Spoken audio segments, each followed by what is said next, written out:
Vou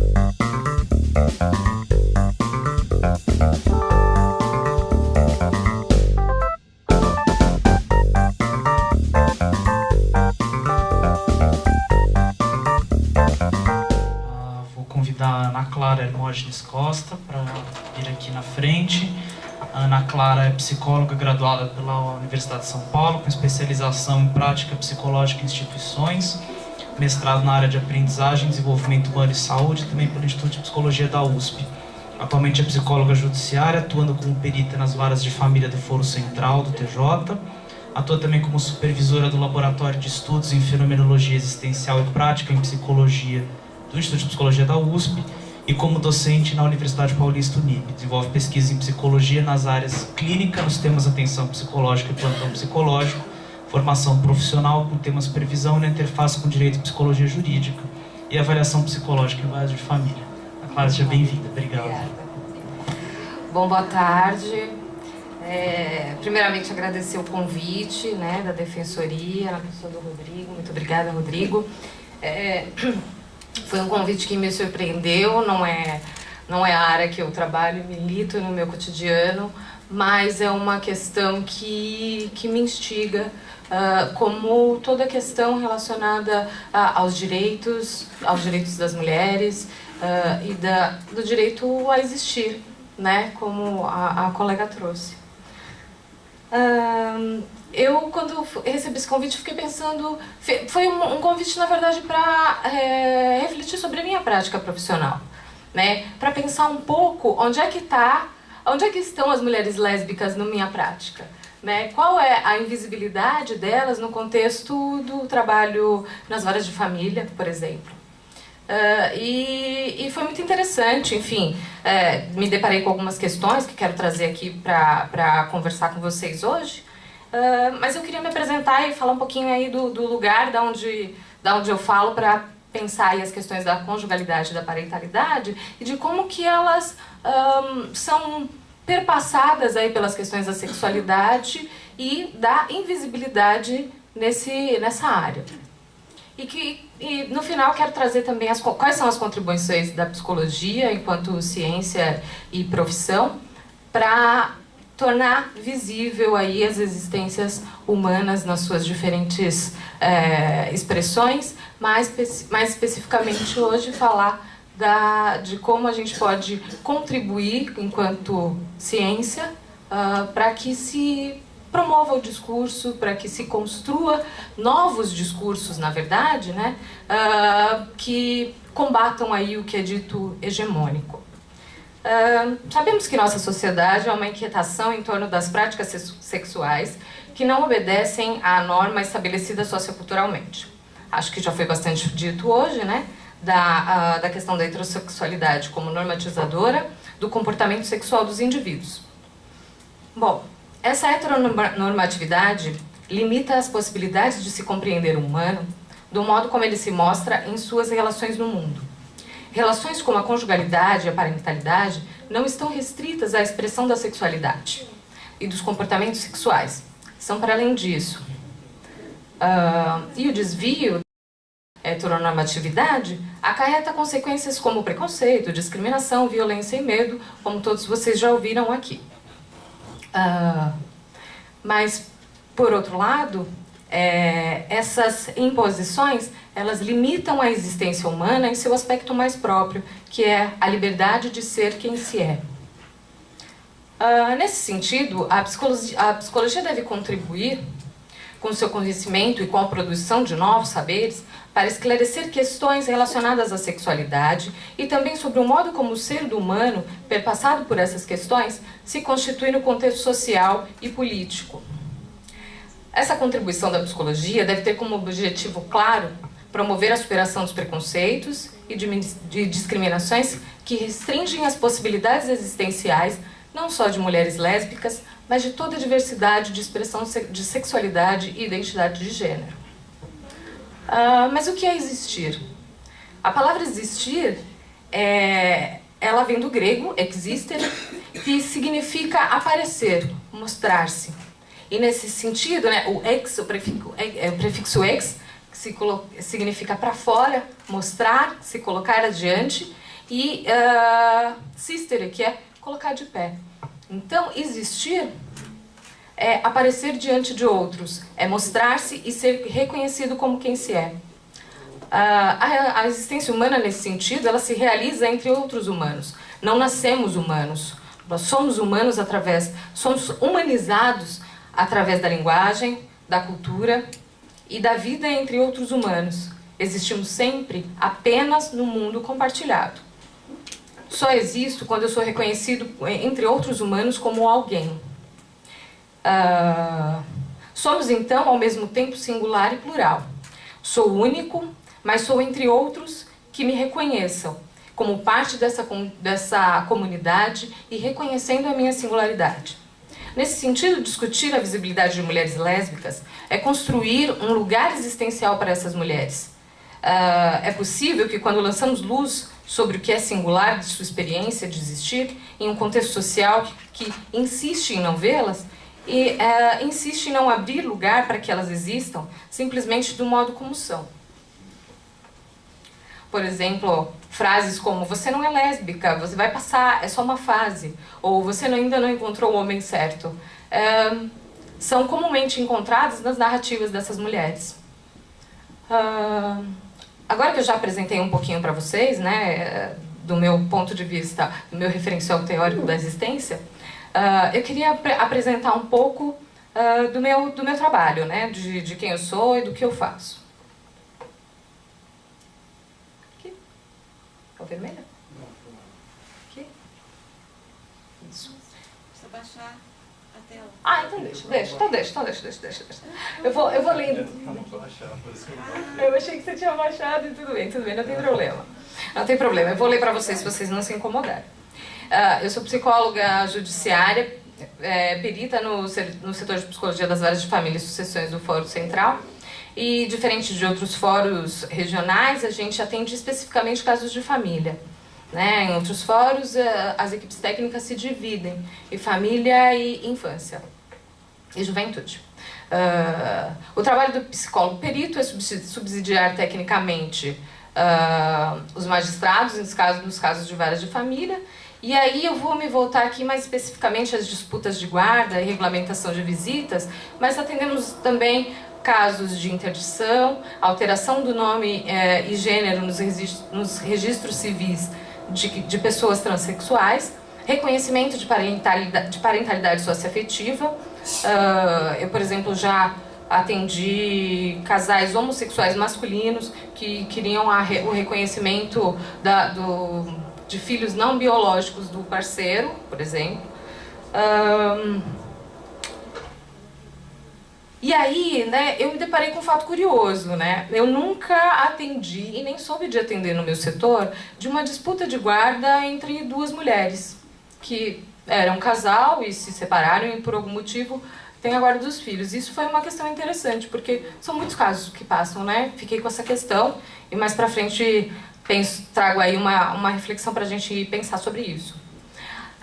Através da avaliação é confeccionado um laudo psicológico. Tá bom. Um laudo psicológico que é a prova técnica a ser juntada no processo. Então, quando eu sou designada para atuar como perita, meu trabalho é compreender como se dão as relações naquela família, qual a qualidade delas em profundidade e quais são as possibilidades dentro do contexto que se revela que melhor atenderiam às necessidades afetivas, segurança, proteção, amor, atenção e psicológicas, cognitivas, intelectuais e relacionais das crianças e adolescentes envolvidos na disputa. Quando eu recebi esse convite, me fiz algumas perguntas para refletir sobre a minha própria prática, como eu já disse para vocês. E algumas delas foi pensar como a experiência da conjugalidade e da parentalidade estão relacionadas com a sexualidade. Deixa eu colocar aqui. E também como a orientação sexual está relacionada com o modo como cada um vive a conjugalidade ou exerce a parentalidade. Diante dessas questões, dei um passo atrás e me perguntei o que significaria, mais a fundo, a conjugalidade. Não sei se vocês já tiveram curiosidade, mas assim, de pesquisar, mas a palavra conjugal origina-se do verbo jungir, que significa colocar sob o mesmo jugo. ligar por meio de um jugo, atrelar ou prender. Por exemplo, jungir cavalos, jungir bois ao arado. O jugo seria uma barra, uma armação de madeira, pelo qual os animais de tração, especialmente bois, são unidos pelo pescoço para o trabalho. Com o jugo, então, seria a união sobre o mesmo jugo, que tem como objetivo cumprir determinados deveres, propósitos, trabalhos, em que as pessoas unidas se responsabilizam como uma dupla, um par, tal como os animais jungidos cumprem juntamente o serviço que é deles exigido. Não é nada romântico, né? Mas, assim, a relação conjugal, ela está muito além do amor romântico. Ela exige muito mais do que simplesmente amar, né? Você pode amar muito uma pessoa, mas o amor não sustenta se não houver outras condições aí favoráveis a que essa união se permaneça caminhando adiante. A relação de conjugalidade, então, ela se aproxima de uma tarefa que é assumir responsabilidade por construir uma vida comum, uma vida compartilhada junto ao outro e sem se destituir daquilo que é singular. Ou seja, aprender a estar junto ao outro, rumo a um caminho aí adiante, sem deixar de ser totalmente quem sou. Do ponto de vista da experiência humana, que é o interesse da minha escuta clínica, está lançado a possibilidade de ser um par, de ser dois, por que não 3, 4, misturadamente. E descobrir quem se é sob o jugo da união. Ou seja, nessa união eu também me reconheço. Eu me reconheço outro sendo eu mesmo. A possibilidade de existir junto ao outro na intimidade da vida privada abre-se a nova direção, a novo sentido. Junto ao outro eu preciso de um novo sentido para a vida, um sentido onde eu possa caminhar junto. Abre-se também a possibilidade de construir e projetar um futuro colaborando, trabalhando juntos. É preciso redefinir nossos contornos, lapidar uma parceria que dê conforto satisfatório para ambos, e isso é construído no convívio cotidiano. Possibilidade de companhia no caminho, construindo uma história comum, que é nossa, e na caminhada, partilhando o cotidiano comum. A experiência da conjugalidade e também da parentalidade é um processo existencialmente transformador. Nos conduz a novas descobertas acerca de quem somos e quem podemos ser. A família é onde iniciamos nossa existência no mundo. É através dos olhos de quem está à nossa volta que nos tornamos quem somos. Olhares que testemunham quem somos através dos primeiros e mais profundos modelos de como sermos humanos, nossos pais ou familiares que assumem a nossa criação. Então, nós podemos pensar que o sucesso ou fracasso conjugal de uma união conjugal não está relacionado ao modo como é vivenciada essa intimidade.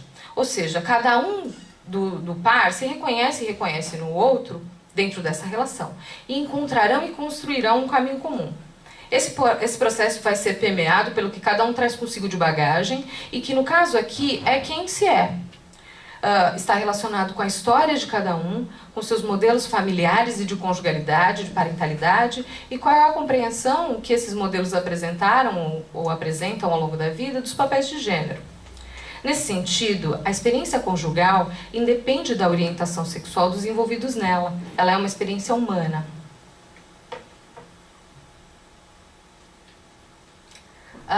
Eu vou falar um pouco sobre a parentalidade e o que ela significa. A parentalidade é a relação que se estabelece entre o pai e o filho, a mãe e o filho, a mãe e a filha e a mãe e o filho. Exercer o papel parental implica assumir a responsabilidade por cuidar e apresentar o mundo a um recém-chegado que não tem condições de maturidade física e psicológica para se desenvolver sozinho. Devem os cuidadores, as pessoas que exercem a função parental, devem introduzi-lo na cultura, prover material e emocionalmente o filho até que se torne um adulto capaz de responder pela própria vida. Esse provimento se dá através dos modelos de identificação como referência para um humano iniciante e através da apresentação de valores éticos e morais. E quais são as condições para você assumir a responsabilidade por criar um filho? Os estudos em psicologia sobre a área da parentalidade destacam, por exemplo, a maturidade emocional, né? Você tem que ter pelo menos mais experiência e vivência psíquica, experiência de mundo do que aquele que você vai iniciar. Flexibilidade, tá? Estar aberto às transformações pelo que vai passar e para entrar em contato com os outros, com a alteridade. Ter a capacidade de assumir um compromisso, né? De assumir uma responsabilidade. E a relação coparental, a cooperação entre o par parental. Eu vou destacar esse aspecto porque ele é um dos que mais aparece nos casos que a gente avalia no meu setor, principalmente em relação às disputas de guarda. Dificuldade de estabelecer uma relação cooperativa para cuidar do filho, inseparado do que um dia foi a relação conjugal. Há uma interdependência, então, entre a maturidade e o bem-estar psicológico, e um exercício de parentalidade promotor de desenvolvimento nas crianças.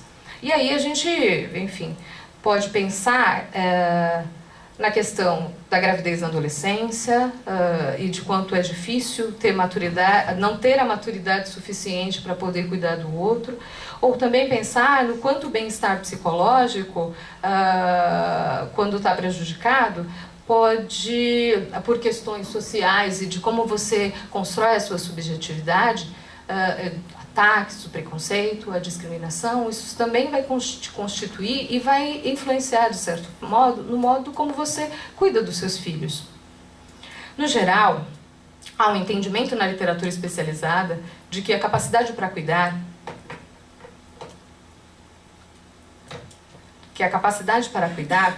e a qualidade do vínculo com os filhos são os aspectos determinantes para a parentalidade e não a orientação sexual. Aponto aqui a importância da produção científica de pesquisas que fundamentem as práticas do psicólogo para que novos discursos promotores de igualdade se estabeleçam socioculturalmente. É necessário desconstruir a ideia de modelos ditos tradicionais que subjazem preconceito, discriminação, violência, homofobia contra os diversos tipos de expressão de sexualidade e gênero. Além disso, os modelos ditos tradicionais de arranjos familiares não refletem a nossa realidade e criam a falsa ideia de que existe um modo correto, normal, de constituir uma família. Do mesmo modo, me causa estranheza falar em novas configurações familiares. Essas configurações, nas mais diversas possíveis, sempre existiram no âmbito privado e sempre existirão. As famílias são tão diversas e singulares como cada sujeito que a compõe. E é nessa medida que a família é singular e única.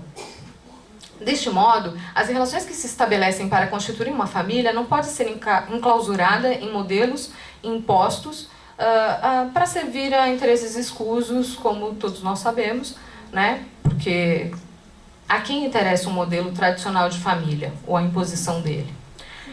A diferença que eu vejo é que hoje nós podemos estar aqui, nesse encontro, e olharmos compreensivamente para essas questões, com o objetivo de darmos a elas também visibilidade, para que sustente sua existência na esfera pública. Deste modo, façam parte da construção de políticas e do exercício político, para atender além das necessidades específicas de cada sujeito dentro de um coletivo social.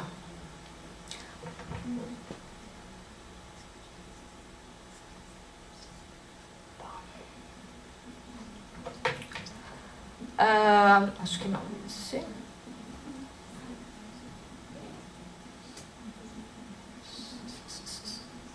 Aqui. Bom, vou seguir por aqui então. As pesquisas mais recentes sobre famílias homoparentais, e aí eu coloco até um questionamento em relação ao termo, eu sei que as palavras a gente tem que tomar cuidado e que algumas palavras estão aí para fazerem afirmações. Mas a minha questão é uma reflexão, só isso. As pesquisas mais recentes sobre as famílias homoparentais apontam que no exercício da função parental, função materna ou paterna, pode ser desempenhada por qualquer um dos parceiros, por ambos alternadamente, ou exercida de forma marcante por um ou outro membro do casal. Não há, no geral, um entendimento na literatura especializada de que a capacidade de cuidar não está relacionada com a qualidade do vínculo, são aspectos determinantes para uma boa parentalidade, não a orientação sexual dos pais. Então isso, dentro da psicologia, embora não existam tantos estudos quanto eu acredito que deveria, é um entendimento comum, assim, né? A adoção por casais homossexuais é uma realidade. Ainda o preconceito está presente, ideias de que essa família não proveria aos filhos modelos de identificação do que é o feminino e o masculino, essas ideias, embora ainda estejam presentes e a gente precisa combatê-las, elas já não têm mais tanta força como há algum tempo atrás, por conta dessas produções nesse sentido. Né? E eu aponto aqui a importância da produção científica para fundamentar o discurso do psicológico, né? E que isso é uma ferramenta importante, a gente não pode perder de vista a potência que tem a construção de um discurso.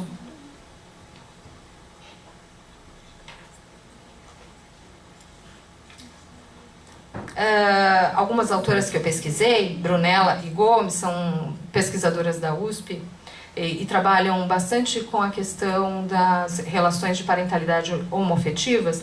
Elas verificaram numa revisão sistemática que as famílias cujo par parental tem o mesmo sexo, frequentemente observa-se uma dinâmica de coparentalidade que ambos exercem funções educativas e afetivas, ainda que eles não tenham um estatuto jurídico reconhecido, transformando as noções tradicionais de maternidade e paternidade ao co-construírem um exercício parental que agrega papéis tipicamente outorgados ao pai e à mãe.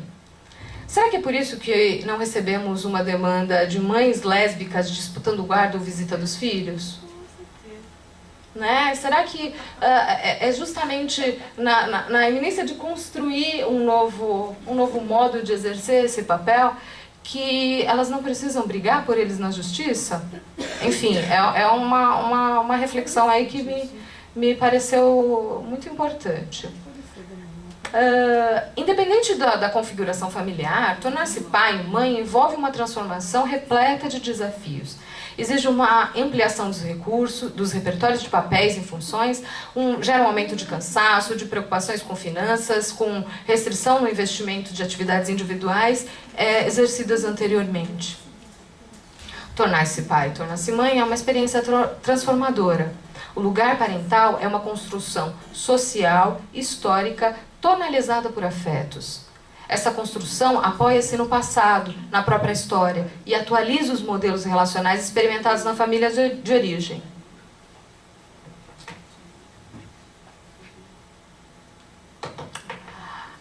Algumas contribuições que eu fiquei pensando, né, e pesquisando para trazer para vocês, no campo da psicologia, eu dividi em alguns campos que eu gostaria de apresentar para vocês. Do ponto de vista da existência humana, uma contribuição possível da psicologia é poder usar esse espaço que me foi cedido hoje para dar visibilidade à voz das narrativas das mulheres,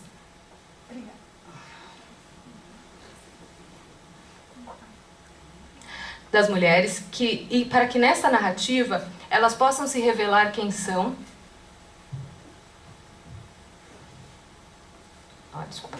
Possam se revelar quem são e se mostrarem também pelo sofrimento que é próprio de sua condição de existir nesse mundo. E quem sabe assim, uma abertura, né, e existindo a possibilidade de ouvir essas narrativas, a gente possa transformar a nossa realidade. Eu escolhi dentre muitos textos um trecho que eu encontrei em uma coletânea belíssima sobre visibilidade lésbica na página blogueirasfeministas.com, e eu recomendo a leitura porque para mim foi muito interessante mesmo. Eu escolhi esse porque ele traz não só a condição da mulher lésbica, mas a condição de mulher e de mulher lésbica. E eu gostaria de ler com vocês. Qualquer mulher que aspire fugir do seu papel específico feminino, independentemente de sua sexualidade, pode ser acusada de ser lésbica e sofrer consequências sociais. As lésbicas podem até escapar de se tornarem uma propriedade privada dos homens, mas não escapam de ser uma apropriação coletiva deles. Pertencem ao grupo das mulheres. O estupro é muitas vezes uma das formas de punir e culpabilizar a mulher por fugir de seu papel especificamente feminino. um dos crimes mais cruéis que existem é o estupro corretivo de lésbicas. Porque para os agressores é inconcebível existir prazer sexual sem a figura do pênis. Ao mesmo tempo, uma das maiores fantasias eróticas heterossexuais é o sexo entre duas mulheres, que só é aceito porque elas estarão ali para deleite do olhar masculino. Lésbicas não podem escapar ao controle masculino. Esse trecho me tocou profundamente, assim, porque ele traz com uma força a expressão do que é uma vivência de invisibilidade e do machismo em geral, né? De como as mulheres são reféns da condição de segundo sexo, de segunda categoria, né? E de como a gente ainda tem muito que fazer, ainda tem muita luta pela frente em relação a essas afrontas e a essa violência que nós vivemos todos os dias. Estabelecer a norma, pensando um pouco aí agora no campo legal das contribuições da psicologia, a gente tem uma resolução do Conselho Federal, a parte chata agora, falar um pouco de lei, mas eu acho que é importante porque essa normativa clara e objetiva, ela orienta as práticas no tocante a questões da sexualidade como orientação sexual e gênero. A sexualidade deve ser compreendida como inerente à subjetividade humana e é parte de quem somos, e nesse sentido não deve ser considerada como uma patologia de discurso ou distúrbio. Eu acho que isso é importante porque dá um lugar de legitimidade ao nosso trabalho em relação à questão da orientação sexual, né? E isso permite também que os conselhos emitam notas técnicas e pareceres a cada vez que se expõe publicamente algo que é ofensivo e criminoso contra homossexuais, contra transgêneros, enfim, dá um lugar aí de um posicionamento da psicologia em relação à questão. Aí alguns pontos como que a resolução estabelece, a forma como cada um vive sua sexualidade faz parte da identidade do sujeito e deve ser compreendido em sua totalidade. A homossexualidade não constitui doença, nem distúrbio, nem perversão. O psicólogo pode e deve contribuir com seu conhecimento para o esclarecimento sobre as questões da sexualidade, permitindo a superação de preconceitos e discriminação. Parece tão óbvio, né? Não é. Tem um monte de punições, penalidades éticas em relação a essas questões, principalmente a profissionais que se propõem a realizar cura, gay ou coisas do tipo. Os psicólogos não exercerão qualquer ação que favoreça a patologização de comportamentos ou práticas homoeróticas, nem adotarão ação coercitiva tendente a orientar homossexuais para tratamentos não solicitados. Os psicólogos não colaborarão com eventos e serviços que proponham tratamento ou cura das homossexualidades. Os psicólogos não se pronunciarão nem participarão de pronunciamentos públicos nos meios de comunicação em massa. Ai, gente, isso também acontece. De modo a reforçar os preconceitos sociais existentes em relação a homossexuais como portadores de qualquer desordem psíquica. Ter uma diretriz clara que orienta as práticas técnica e eticamente e legitima o discurso voltado à liberdade quanto à expressão da sexualidade, eu considero um aspecto bastante relevante.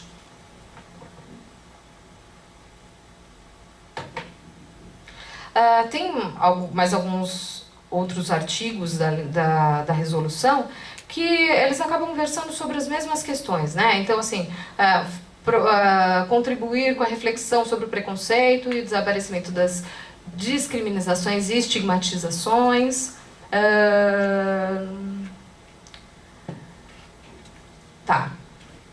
Enfim, vou passar aqui para o campo científico. A produção de conhecimento sobre configurações familiares tem sido fundamental para compreender elementos que constituem os discursos e revelam representações e práticas sociais relacionadas aos vínculos conjugais e parentais protagonizados por gays, lésbicas e transgêneros. Somente Compreendendo o discurso vigente, é possível desconstruir preconceitos socioculturalmente estabelecidos e propor novas compreensões para o significado de família. Ainda há pouca produção científica na área da psicologia, no que diz respeito às demandas específicas das mulheres lésbicas, e isso foi a invisibilidade que eu me deparei nesse campo. Na maioria dos estudos, tem como objeto as relações homossexuais masculinas. No campo técnico, considerar as questões socioculturais que constituem a subjetividade de homossexuais e, especificamente, ampliar o olhar sobre a condição das mulheres lésbicas no que lhes é específico.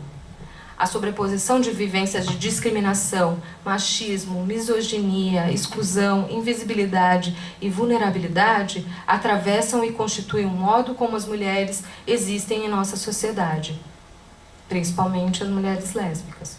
Para realizar um trabalho consistente quanto a aspectos técnicos e éticos, eu considero fundamental que esses aspectos sejam considerados e compreendidos. No judiciário, e aí falando mais da minha parte, os estudos psicológicos determinados nos casos de adoção, disputa de guarda e regulamentação de visitas devem sempre estar de acordo com o que impõe a resolução de 001 de 1999. Outro ponto que é importante é que, para a produção desses trabalhos, é necessário se fundamentar tecnicamente em pesquisas que estejam sendo desenvolvidas sobre os temas de parentalidade e conjugalidade, da sexualidade e homossexualidade, contextualizando essa compreensão social e historicamente. Bom, gente, a ideia era trazer um pouco para vocês da minha experiência, do que eu tenho observado. Eu sei que teve muita coisa, eu infelizmente não pude estar aqui o dia todo, mas eu tentei não repetir aí o que eu sabia que outras pessoas iam trazer, com muito mais propriedade.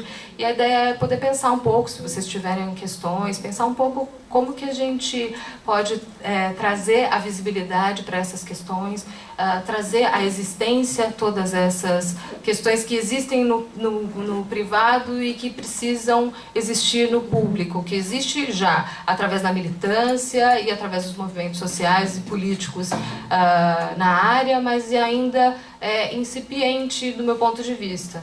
Eu acho que mereceria mais aprofundamento. Obrigada.